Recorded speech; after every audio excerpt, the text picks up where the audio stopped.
సమానమా? తేడా లేదు కదా, చాలా తేడా.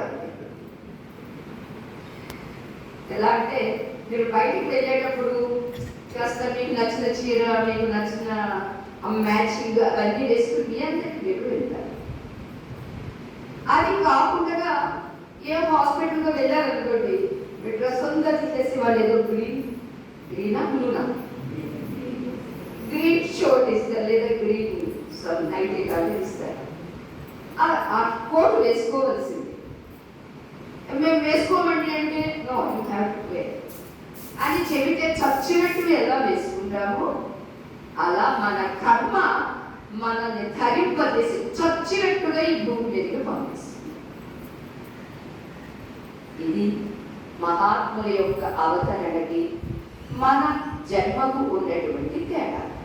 అయితే మేము ఎప్పుడు ఇలాగేనండి అంటే అందుకని అలా కాకుండా ఉండాలి అంటే ఒక కర్మను ఆటగా లీలగా ఒక కేరళగా తీసుకుని వచ్చినటువంటి ఆ మహానుభావుడు మనందరికీ బోధతో సత్కర్మాచరణతో అనుగ్రహంతో దీక్షతో పవిత్రుల్ని చేసి అర్హత ప్రసాదించి ఆపై ఉన్నదంతా ఒక్కటే, ఆ ఒక్కటే నేను, ఆ ఒక్కటే మీరు, మనమంతా ఒక్కటే అనేటటువంటి ఆ విశ్వవ్యాప్తిని అనుభూతికి తీసుకొచ్చినప్పుడు ఆపై జనన మరణములు నాస్తి.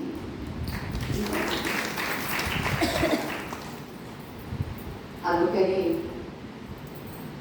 వారి నామధేయము విశ్వగురు. విశ్వం విశ్వం అంటే ఇప్పుడు మేము వచ్చి దగ్గర నుంచి చూస్తూ ఉన్నాం. విశ్వంగానే మీరు ప్రార్థన చేశారు, విశ్వంగానే మనకి ఒక మూర్తి దర్శనం. ఆ విశ్వ భావనలో ఆ సమన్వయ దర్శనంలోనే బాగు అక్కడ అధిష్ఠించి మళ్ళా తిరిగి మమ్మల్ని కూడా ఇక్కడ కూర్చుండబెట్టి ఆ నామాలతో పూజ చేయించడము అంటే ఎంతటి మహోన్నత దృష్టి అని అమ్మ అన్నారు. అందుకనే స్వామి నామాలతో మీకు పూజ. స్వామి కాకుండా ఎవరైనా ఉంటే కదా, అన్యమంటూ ఉంటే అక్కడ అది చెల్లదు. భాగవతంలో ఒక చక్కని పద్యం చెప్తారు. విశ్వాత్ముడు విశ్వేశుడు విశ్వమయుండఖిల నేత విష్ణుండజుడు ఈ విశ్వములో